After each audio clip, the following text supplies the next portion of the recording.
شکر اس کی اللہ تبارک و تعالیٰ نے فرمایا تم اگر شکر کرو گے لئن شکرتم لازیدنکم، میں زیادہ دوں گا۔ صبر آسان ہے اور شکر مشکل ہے، صوفیاء نے فرمایا۔ حالانکہ شکر میں کیا کرنا کیا ہے، صبر دیکھا جائے تو کٹھن ہوتا ہے، برداشت کرنا ہوتا ہے، مصیبت آئی خاموش رہنا ہے، کسی چیز کی کمی ہو گئی خاموش رہنا ہے، یہی تو صبر ہے۔ گناہ کی خواہش ہوئی لیکن نہیں کیا، یہی صبر ہے۔ صبر دیکھا جائے تو مشکل ہے، لیکن صوفیاء کرام فرماتے ہیں صبر سے زیادہ مشکل شکر ہے۔ شکر ہے وہ کیسے؟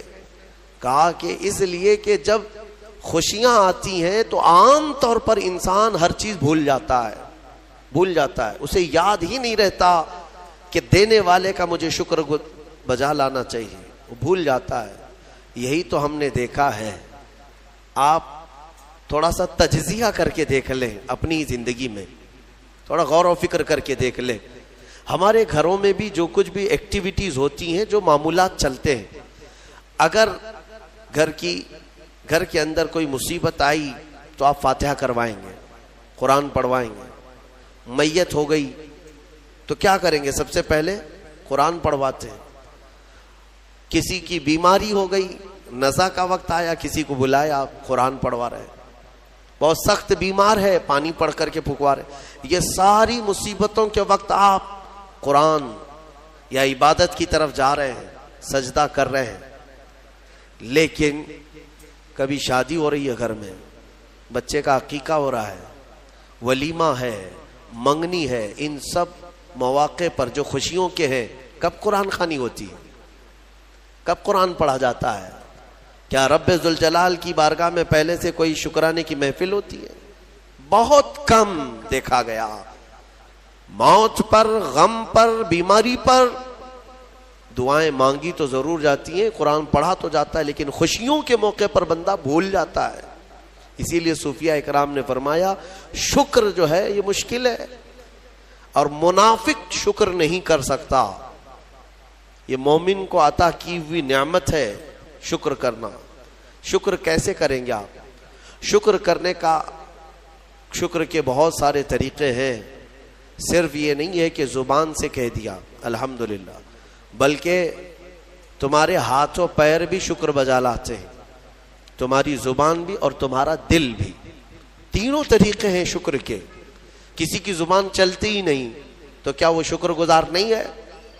لیکن اگر اللہ رب العزت کے حوالے اپنے آپ کو کر دیا، دل سے وہ کہتا ہے کہ مولا میرا کچھ نہیں، سب تیرا ہے، وہ دل سے کہہ رہا ہے، اس کے دل کا شکر ہے۔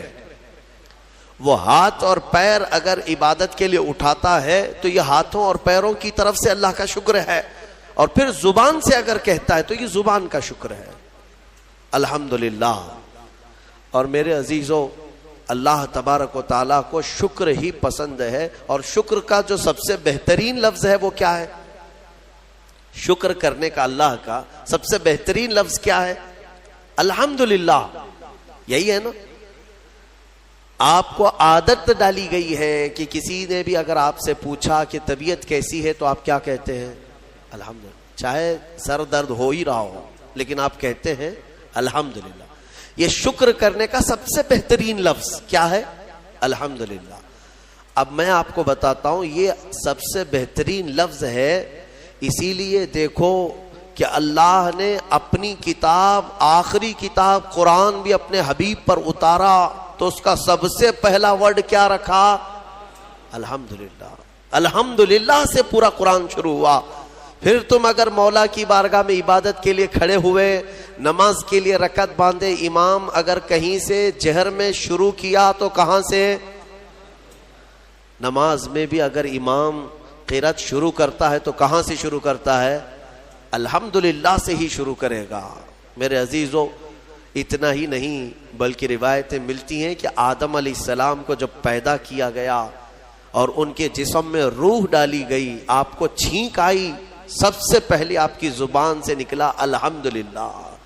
اس سے اندازہ کرو کہ میرا مولا شکر پسند کرتا ہے، شکر پسند کرتا ہے۔ اسی لیے 30 سے زیادہ مرتبہ تم سے پوچھ رہا ہے مولا کون کون سی نعمتوں کو جھٹلاؤ گے؟ تم اللہ رب العزت کے آگے سیرنڈر ہو جاؤ, سپرد ہو جاؤ کہ مولا نہیں, میں تیری کسی نعمت کا انکار نہیں کرتا. تمہیں اندازہ بھی نہیں ہے تمہارے پاس نعمتیں کیا کیا مولا نے دیا ہے, تمہیں اندازہ بھی نہیں ہے. وَإِن تَعُدُّوا نِعْمَةَ اللَّهِ لَا تُحْصُوهَا, اللہ فرماتا ہے اگر تم گننا چاہو گے اللہ کی نعمتیں ہرگز گن نہیں سکو گے. کیسے گنیں گے؟ ایک بزرگ نے لکھا ہے کہ اگر کوئی طے کر لیا, توجہ چاہتا ہوں, شیخ سعدی رحمۃ اللہ علیہ کے حوالے سے یہ بات ملتی ہے, کسی نے طے کر لیا کہ میں اللہ کی ساری نعمتوں کا شکر بجا لاؤں گا, اس نے جو بھی میری نعمتیں دی ہیں سب نعمتوں کا میں شکر بجا لاؤں گا. ٹھیک ہے, تمہاری زبان اللہ نے دیا ہے, یہ ایک نعمت ہے. ناک نعمت ہے, کان نعمت ہے, آنکھ نعمت ہے, ہاتھ ہیں, انگلیاں ہیں, پورے جسم میں ایک ایک عضو اللہ کی نعمت ہے. پھر پلس اس کے علاوہ جینے کے لیے جو یہاں پر گھر دیا یہ نعمت ہے, زمین پر چلنے کی طاقت دی یہ نعمت ہے, اور سونے کے لیے ہمیں بستر دیا, پہننے کے لیے کپڑے دیا یہ نعمت ہے, رشتہ دار دیا یہ نعمت ہے, اولاد دیا یہ نعمت ہے, ماں باپ دیا یہ نعمت ہے, اچھے دوست دیا یہ نعمت ہے, اسلام دیا یہ نعمت ہے, ایمان پر رکھا یہ نعمت ہے, اپنے آخری نبی کی امت میں پیدا کیے یہ نعمت ہے.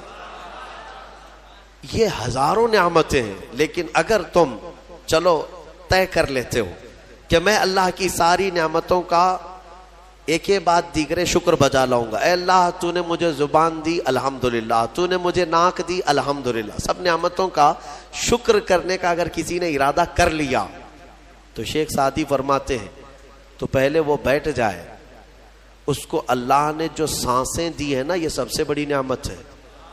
ایک سانس اندر جاتی ہے یہ نعمت, سانس باہر نکلتی ہے یہ نعمت. اگر تم نے سانس لے لیا نکلی نہیں باہر تو ختم ہو گئی تمہاری زندگی, اور سانس نکلی اندر لے نہیں پا رہے ہو یہاں پر بھی زندگی ختم. سانس لینا ایک نعمت, سانس باہر چھوڑنا یہ ایک نعمت. شیخ سعدی فرماتے ہیں اور ہر سانس نہیں ہوتی ہے, پرانی سانس نہیں آئے گی, پھر ہر سانس نہیں ہے تو ہر سانس کے بدلے ہی تم اگر الحمدللہ کہتے رہ جاؤ گے تو زندگی گزر جائے گی سانسوں کے شکر پر, باقی نعمتیں ویسی ہی رہ جائیں گی. صرف سانسوں کے شکر پر تو زندگی گزر جائے گی. میرے عزیزو, اندازہ بھی نہیں کر سکتے کہ اللہ نے کون کون سی نعمتوں سے نوازا ہے. تمہیں پتا ہے میں ایک مرتبہ اس چیز کو بھی پڑھا تھا کہ اگر تمہیں سانس خرید کر کے لینا پڑ جائے, ہاسپٹل میں جا کر کے دیکھو آکسیجن کا ایک سلنڈر جو کبھی مریضوں کو لگایا جاتا ہے کتنی قیمت کا ہوتا ہے, دن بھر میں وہ کتنے سلنڈر سانس کھینچتا ہے. اس اعتبار سے اگر تمہاری زندگی 60 سال کی ہوئی اور 60 سال تمہیں آکسیجن خرید کر کے لینا پڑا تو تقریباً اس کی قیمت جو ہے کئی 100 کروڑ میں چلی جاتی ہے. ایک اندازے کے مطابق 50 سے 60 کروڑ کا آکسیجن تمہیں لگ جاتا ہے. تو کیا یہ ہر آدمی کیپیبل ہے اپنی سانسوں کو پیسے سے خرید سکے گا؟ اور رب ذوالجلال نے تمہارے لیے اتنی آسانیاں کی ہیں کہ سانس ایسا نہیں ہے کہ فلاں شہر میں ملتی ہے جا کر کے لائیں اور پھر کھینچیں. تم جہاں ہو تمہاری ناک کے قریب ہوائیں کیا ہے. اس رب قدیر نے اتنی بڑی نعمتوں سے تمہیں نوازا, تمہیں اندازہ بھی نہیں ہے. اور اسی لیے رب تعالیٰ فرماتا ہے فَبِأَيِّ آلَاءِ رَبِّكُمَا تُكَذِّبَانِ, تم میری کون کون سی نعمتوں کو جھٹلاؤ گے. حاتم اصم ایک بزرگ ہے, حضرت حاتم خلیفہ ہارون رشید کے زمانے کے ہیں. خلیفہ ہارون رشید کے زمانے میں بادشاہ نے ایک مرتبہ ان کو طلب کیا اور پوچھا کہ کچھ نصیحت کیجیے آپ مجھے. وہ اکثر بڑے بڑے علماء کو دربار میں بلاتا اور نصیحت حاصل کرتا. حضرت حاتم اصم رضی اللہ تعالیٰ عنہ نے بادشاہ سے ایک سوال کیا کہ ہارون, اگر تمہارے ساتھ ایسا ہو جائے زندگی میں اور پیاس کی شدت ایسی ہے کہ تم بلک رہے ہو, اگر تم کو کوئی ایک گلاس پانی دینا چاہے اور وہ پیسوں میں دینا چاہے, اور اس آدمی کے علاوہ کسی کے پاس پانی نہیں ہے، تم ایسی جگہ پر پہنچ گئے ہو جنگل میں یا صحرا میں، تو تم اس کو کتنے پیسے دے کر خرید سکتے ہو؟ ایک گلاس پانی وہ بہت بڑی قیمت لگا رہا ہے، تم کو اگر بہت شدت کی ضرورت ہے تو تم کتنا مال دے کر کے خریدو گے؟ خلیفہ ہارون رشید نے کہا میں اپنی آدھی سلطنت بھی دینے کو تیار ہو جاؤں گا ایک گلاس پانی، کیونکہ ضرورت ہے انسان کی، جان بچانا ہے۔ تو حاتم اصم نے کہا ٹھیک ہے، تمہیں پانی تو مل گیا، کبھی ایسا ہوا تمہاری زندگی میں تم نے پانی تو پی لیا، پیٹ بھر کر پی لیا، پیٹ بھر کر کے، لیکن پانی اب نکلتا نہیں ہے، باہر نہیں نکلتا پانی، کوئی صورت ہی نہیں ہے کہ تمہارا پانی باہر آئے، پیشاب بند ہو چکا ہے۔ کوئی ایک حکیم ایسا ہے جو تم سے یہ کہے کہ میں تیرے پیٹ کا پانی باہر نکال دوں گا تو تو اسے کتنی قیمت دے گا؟ ہارون رشید نے کہا اس کو بھی میں اپنی آدھی سلطنت دے دوں گا، میرا پانی نکالتا ہے۔ تو حضرت حاتم اصم نے فرمایا ہارون تیری پوری سلطنت کی قیمت ایک گلاس پانی کے برابر ہے، اگر نہ ملے تو آدھی سلطنت، اور مل جائے نکالنے کے لیے آدھی سلطنت، تو سوچ وہ رب ذوالجلال بغیر کسی قیمت کے روز تجھے پلاتا بھی ہے اور روز تیرے سے نکالتا بھی ہے، کتنی بڑی نعمت ہے تیرے لیے۔ میرے عزیزو، میں آپ کو ایک چیز بتاتا ہوں، میرے آقا صلی اللہ تعالی علیہ وسلم نے اپنی امت کو سب سے زیادہ اگر دعائیں سکھائی ہیں تو وہ شکر کی دعائیں، شکر کی دعائیں تلاش کر لینا، یہ میرے مطالعے کے اعتبار سے میں آپ کو بتا رہا ہوں۔ آپ روزمرہ کی زندگی میں جو چیز بھی کرتے ہیں اس میں اللہ کا شکر ہے، میرے آقا نے سکھایا۔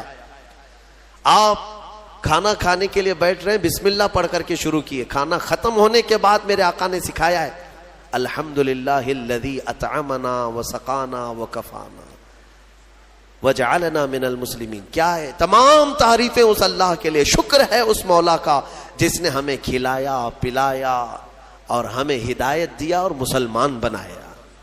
کھانے کے بعد بھی میرے آقا نے یہی سکھایا، کھانے کے بعد تمہیں کرنا کیا ہے؟ یہی ہے۔ اچھا، اور نیند لگ رہی ہے، سونے کے وقت کہا بسم اللہ پڑھ کر کے سو جاؤ، لیکن سو کر کے اٹھتے ہو اگر نیند کھلتی ہے تو میرے آقا فرماتے ہیں یہ پڑھو الحمدللہ الذی احیانا بعد ما اماتنا۔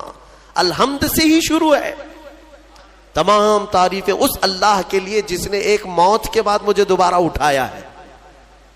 ہاں، آپ کیا سمجھتے ہیں؟ نیند جو ہے موت کی بہن ہے۔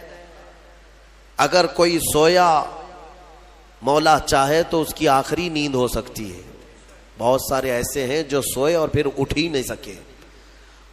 نیند کی حالت ایسی ہوتی ہے کہ وہ آدھی موت کے برابر ہے، اس کو خبر نہیں ہوتی، اسی میں وہ چلا بھی جا سکتا ہے، اور پھر جب تمہیں بیدار کرتا ہے مولا تو یہ نعمت ہے، بہت بڑی نعمت ہے کہ تمہیں موت کے منہ میں لے جا کر واپس لے آیا۔ جب بھی تم اٹھتے ہو میرے آقا نے فرمایا شکر بجا لاؤ، شکر ہے اس اللہ کا، تمام تعریفیں اس اللہ کی۔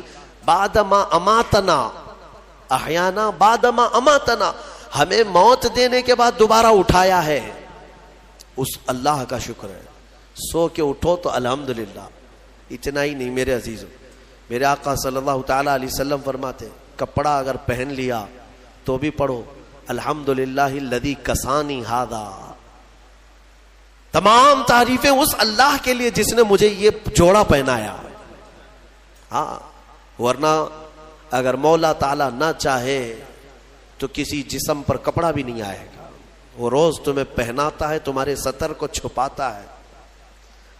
اتنا ہی نہیں، میں آپ کو بتاؤں استنجا کے لیے بھی جاتے ہو، پیشاب کے لیے فرمایا گیا کہ بسم اللہ پڑھ کر کے تو جانا ہے، اور اللہ کی پناہ مانگ کر کے جاؤ، بسم اللہ اللہم انی اعوذ بک من الخبث والخبائث۔ لیکن جب تم استنجا کر کے باہر آتے ہو تو حضور نے فرمایا پھر یہ کہو الحمدللہ الذی اذهب عنی الاذى وعافانی۔ وہاں بھی شکر ہے، کس بات کا شکر ہے؟ تمام تعریفیں اس اللہ کی، اس کا شکر ہے جس نے اذیت دینے والی، تکلیف دینے والی چیز کو میرے جسم سے دور کیا۔ تمہیں اندازہ ہے زہر ہے یہ جو اندر استنجا جمع ہو جائے تو آسانی سے آج پیشاب کر لیتے ہو, آسانی سے آج تم حاجت کر لیتے ہو, پخانا ہو جاتا ہے, تو اس کو یوں مت سمجھ لینا کہ تمہارا کمال ہے. یہ رب تعالیٰ کی ہزار نعمتوں میں سے ایک نعمت ہے.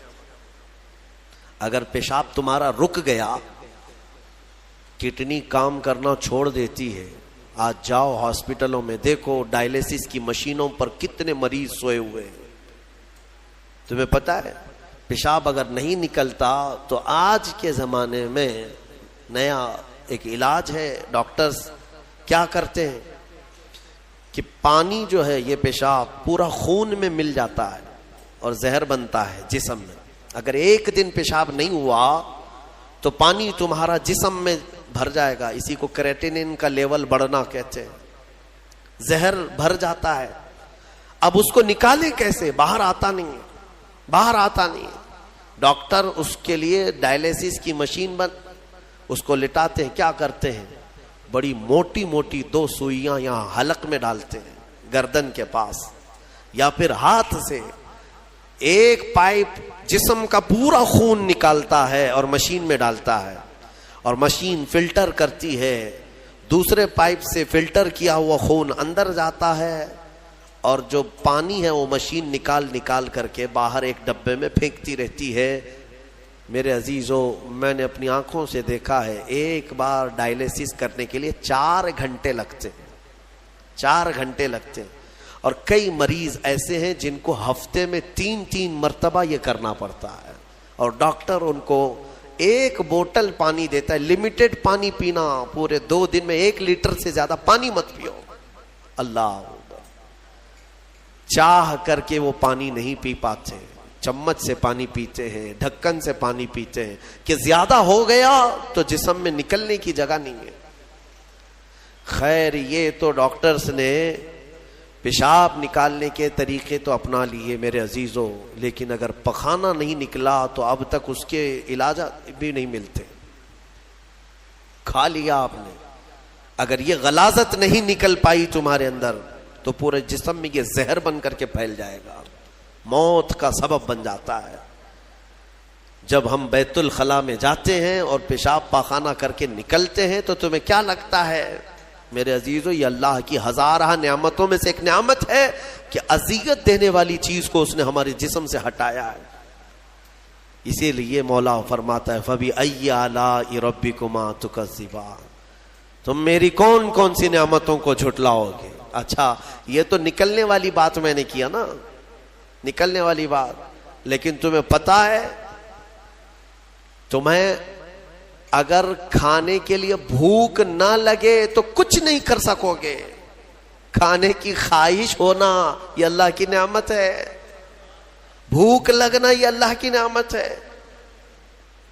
اچھا یہ بھی میں آپ کو بتا دوں, بھوک لگتی نہیں ہے کسی کو تو یہ مصیبت ہے.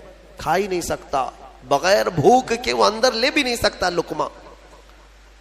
یہ رب تبارک و تعالیٰ کی طرف سے نظام رکھا گیا ہے, وہ بھوک لگتی ہے وہ کھاتا ہے. اور ایک بات میں بتا دوں, ایک بڑی بیماری ہے دنیا کی, بھوک تو بہت لگتی ہے, آدمی کھائے جاتا ہے لیکن پیٹ بھرتا نہیں, سیرابی نہیں ہوتی, شکم سیر نہیں ہوتا. یہ بیماری ہے ہیضے کی بیماری. اس بیماری میں حجاج بن یوسف مر گیا.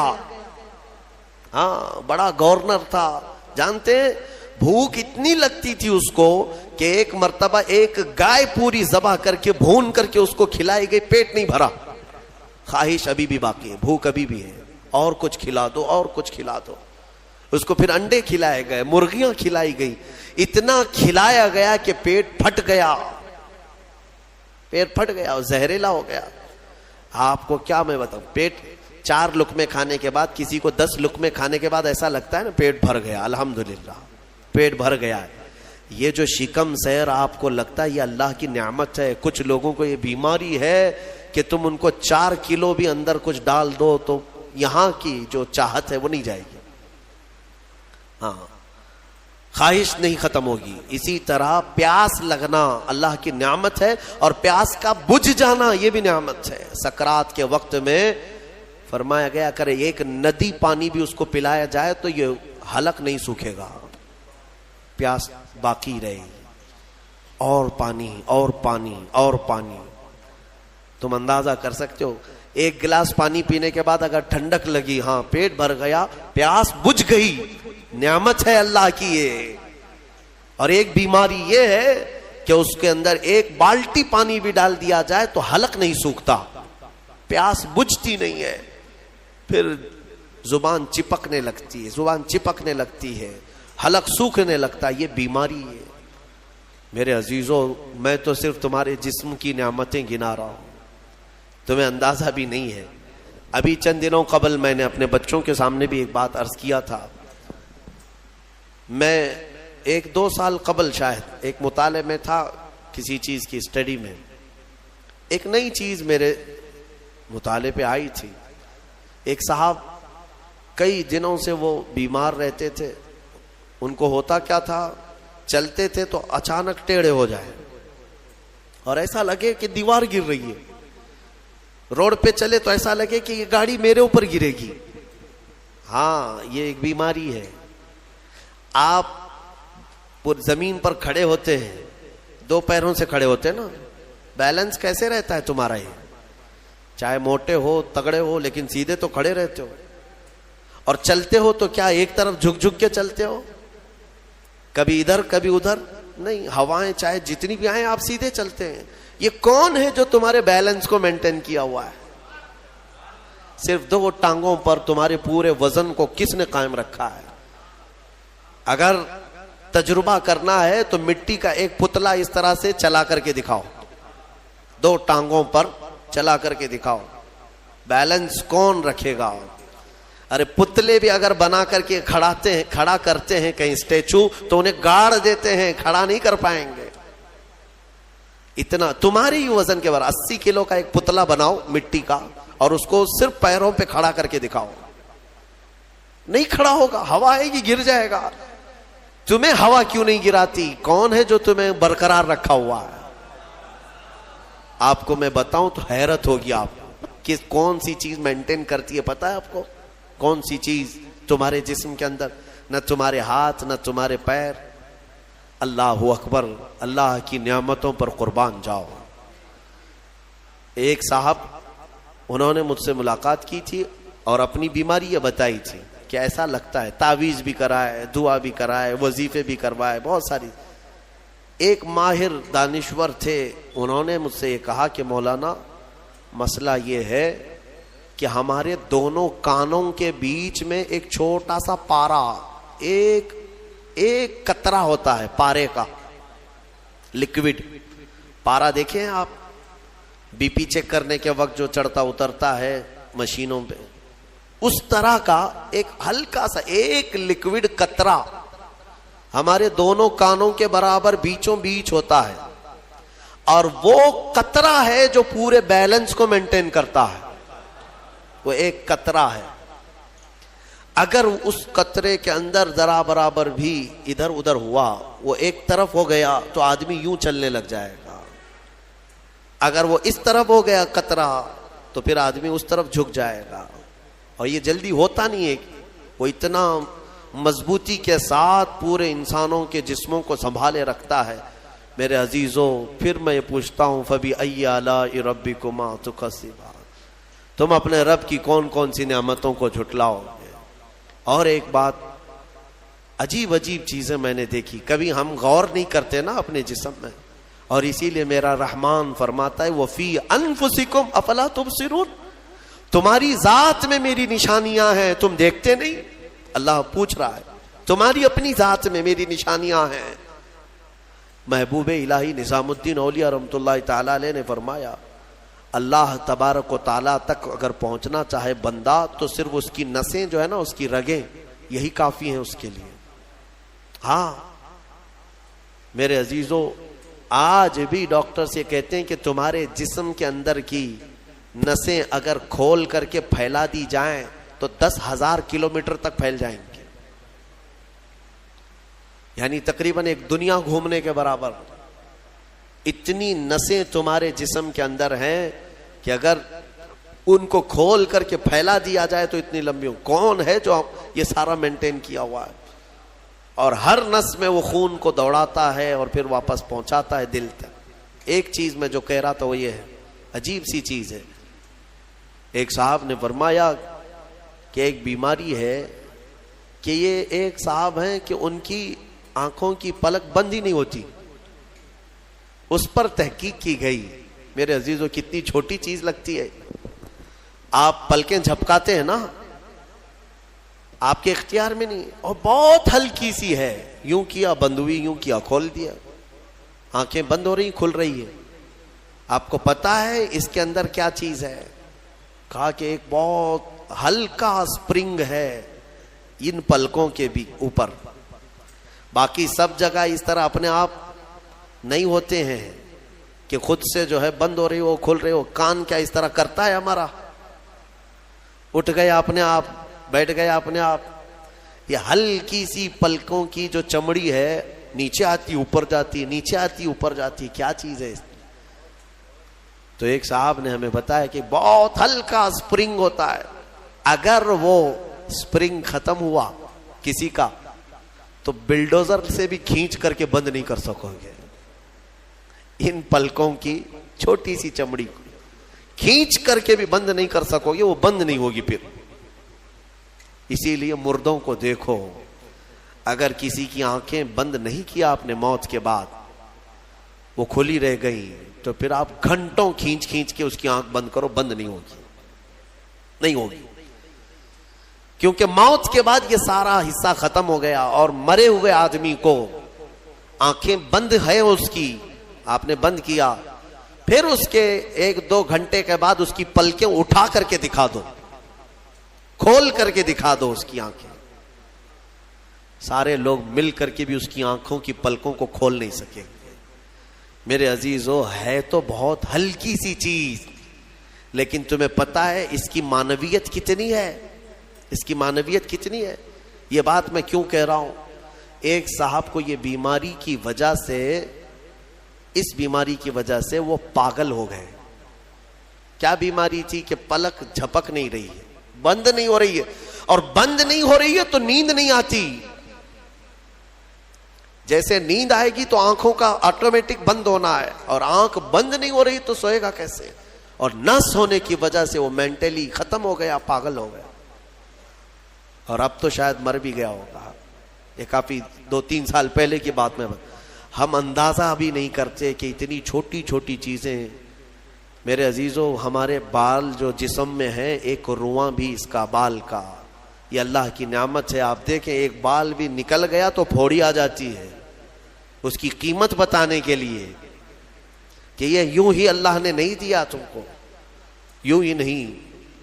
ایک خاتون کو میں نے دیکھا تھا، چھوٹی سی لڑکی تھی، وہ اس کے صرف یہ آنکھوں کے اوپر کی بھویں نہیں تھی اور بال کچھ بھی نہیں تھے، جس کی وجہ سے وہ اتنی ڈراؤنی لگتی تھی کہ بچے دیکھ کر کے بھاگ جاتے تھے۔